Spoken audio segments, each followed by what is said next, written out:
Hello and welcome to Akosua Live. We have a special guest today.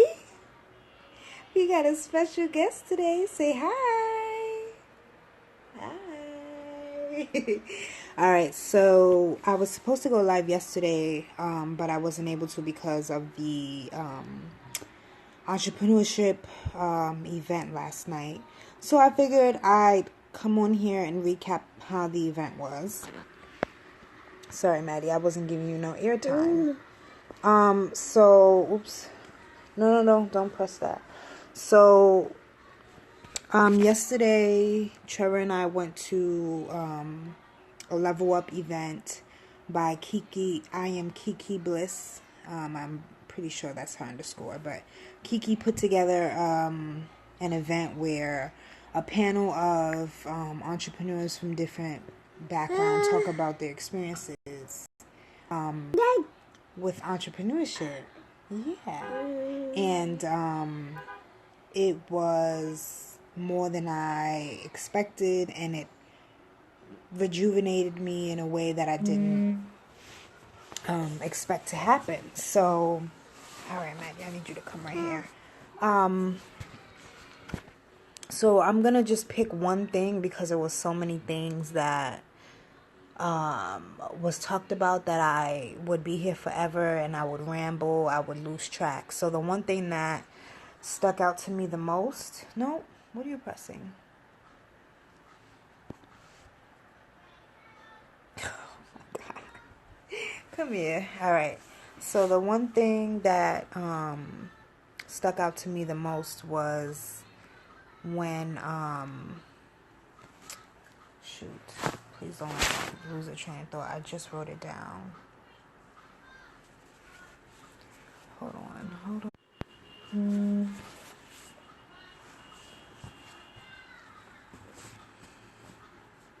All right, Maddie's going to climb the wall while I talk. That's cool. All right, Maddie, what was the most important thing that stuck out to me? And I can't remember. Oh, yes. It was basically working on your mind first. Working on your mind, getting your mind right in order to pursue the journey of entrepreneurship. And that stuck out to me so much because of my personal experience of getting fired while I was pregnant. It was so hard for me to get it wasn't hard, but it was a struggle for me to get my confidence back. And it took a while for me to feel like I was who I used to be, you know? It was something that I didn't see coming. It was something that I never expected. And so it was definitely it hit me hard. But Tanisha, she's like an amazing person. She's talks about her experience as a stay-at-home mom, becoming a millionaire, selling Amazon products. But yeah, she just talked about how it took her 3 years after she also got fired as a social worker. It took her 3 years to get her mind right before she was able to actually make money and like be focused and dedicated to what she was seeking out to be, which was a stay-at-home mom who was bringing in income and chasing her dreams and helping other people do the same thing. And that stuck out to me so much because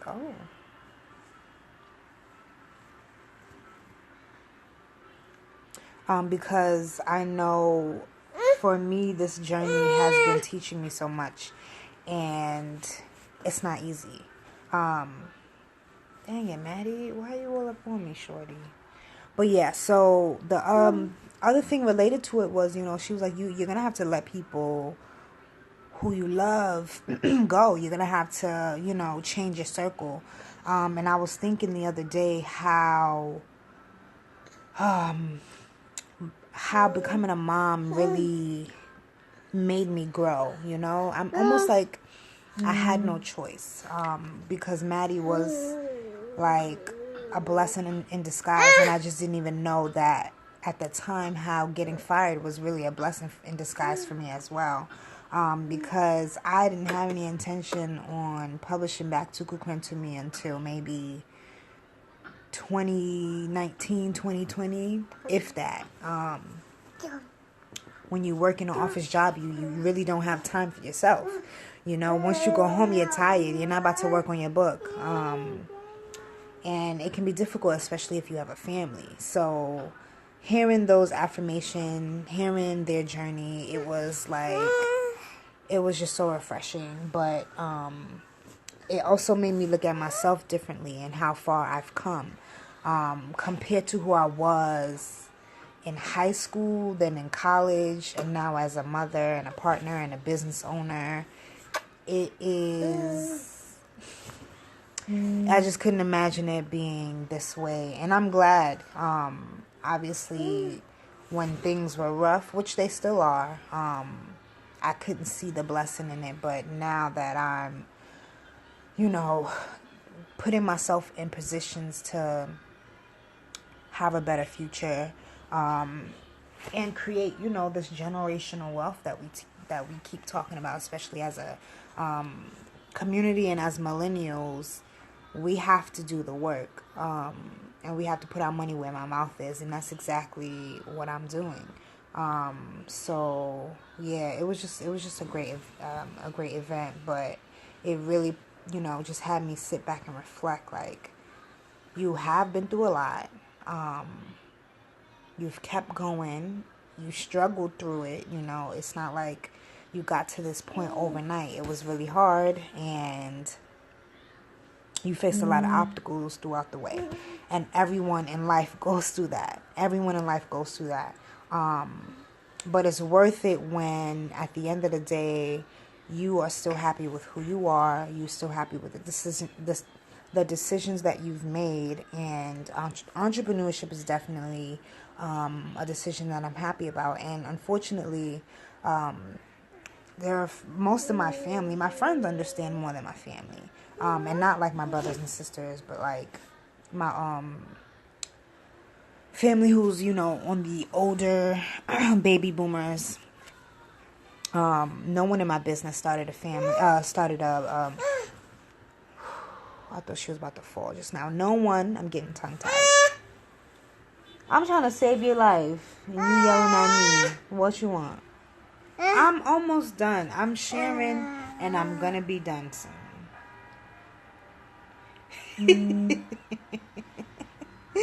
Damn it, Maddie, you made me lose. What was I saying? What was I saying? But anyways, okay, moving on. For real. All right, that's enough. She made me lose my train of thought. But yes, I'm just a different person, and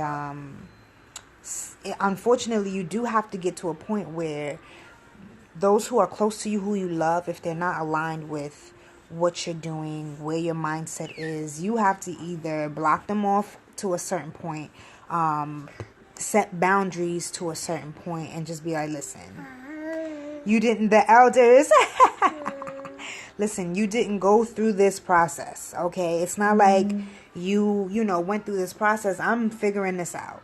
And in my figuring this out, Maddie won't have to figure it out. The same way that you coming here and starting a life in a new place, you figured it out for me.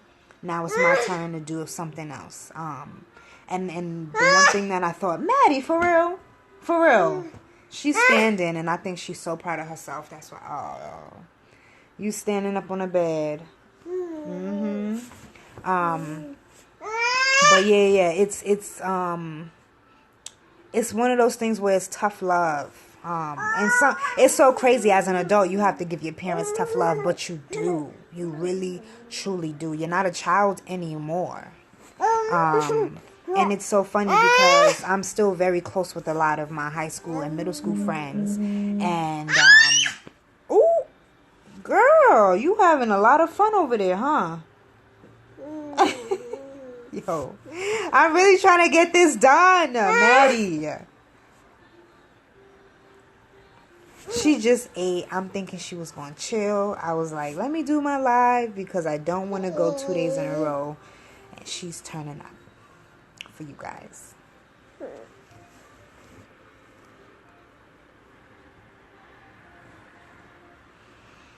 Oh boy. Hey, Orinthia. Say hi. Say hi. Hey, girl. But yeah, so like I was saying, these experiences have been tough. It's not easy to, for example, my mom came to me with an investment opportunity, and I just had to shut her down. It was just like, this is random as hell. And you know we are not in the predicament to make a random ass decision like this. And I had to be very blunt with my mom. And those who know, Africans, y'all can attest to this. We love to please our parents. We are intimidated by our parents. We want to make them proud. It's a bunch of things that cause people, especially Africans, to really go into paths and make decisions that isn't their own. It's really their parents' decision. Good her. I'm gonna tell you what she brought up to me, but like, yeah. So I say all this to say that you're gonna change, and you're not gonna be the same person, and that's okay. People always make it seem like change is a bad thing, and I think change is so good. Change is so necessary. Change helps you grow and evolve, and this process has done just that. Motherhood has done just that. And becoming a businesswoman has really shown me like what I'm capable of. Changing my perspective, changing my train of thought has put me in a predicament where I am ready for a lot of the opportunities that are coming my way. And I'm also ready to plan out and write out opportunities that I have in mind, that I want to come, make happen and come into fruition. But yeah, I feel like that actually probably applies to anything that you want to do, not just entrepreneurship. That's just goals and achievements in life. If it gets to a point as an adult where you have to create boundaries, you have to mute the outside world, those who aren't on the same path and journey as you. If they're not aligned with what you're doing, then you have to, either let them... Oh, well, all right, Maddie, then. You want to say the last word, then? Y'all get my point. I'm gonna cut it short. But yes.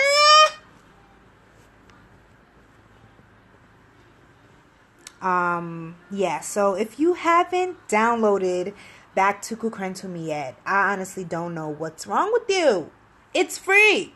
Download it. Go to Akosua.com. Sign up by entering your name and email address, and then you hit the download button, and the ebook gets sent to your email address, and you get to enjoy the book. I promise you, it's a good read. I've been getting great feedback. And while you're on the website, you can look at all of the other products and services that I have to offer. So, December 1st, all of the boxes will be available. The hair box, the skin box, and the deluxe box will be available December 1st. So, yeah, go to Akosua.com, check out what I have. I'm working on one of my she's one of my oldest friends, and one of my crazy good friends. She's like family. I'm working on her personal statement, or statement of purpose is what they're calling it now, for a PhD program. And she's in the STEM field. And I've been enjoying working on her statement of purpose. I've been learning so much. she's done amazing things, and I can't wait to see what she does in the future. But she's basically going to focus on vaccines and how vaccines affect people in urban communities, people who are on the poor spectrum of the class system or whatever you want to call it. But yeah, she's doing big things out here, and I get to just make her experiences look and sound pretty, and that's what I'm here to do. So I know a lot of people are letting me know they're going to hit me up for writing and editing services soon. I'm so excited. I cannot wait. If you ever have any questions, y'all can DM me. I promise I'll get back to you. Anything else, Maddie? That was nice and short. See, you was bugging, and I was actually trying to be on time and scheduled. All right, so tomorrow I'm gonna talk. You always trying to rush me when I'm about to close. Chill out. Anyways, so tomorrow I'm gonna talk about yo, shorty. Come here. All right, let's close it out together. Okay, so tomorrow we're gonna talk about the saying, I guess is what it is. The saying for the love of money. No. The saying for the love of money is the root of all evil. When people actually say money is the root of all evil, and that's actually incorrect. It's for the love of money is the root of all evil. And those have two completely different meanings that we're going to talk about tomorrow. Who was I sitting with? It was me, Trevor, and Tim. We looked it up. We had that conversation because one thing that is, coming to the forefront is just the lack of financial literacy in the Black community. And millennials are, I think, the most vocal about that and aware of that. And I think that saying in itself is interesting, right?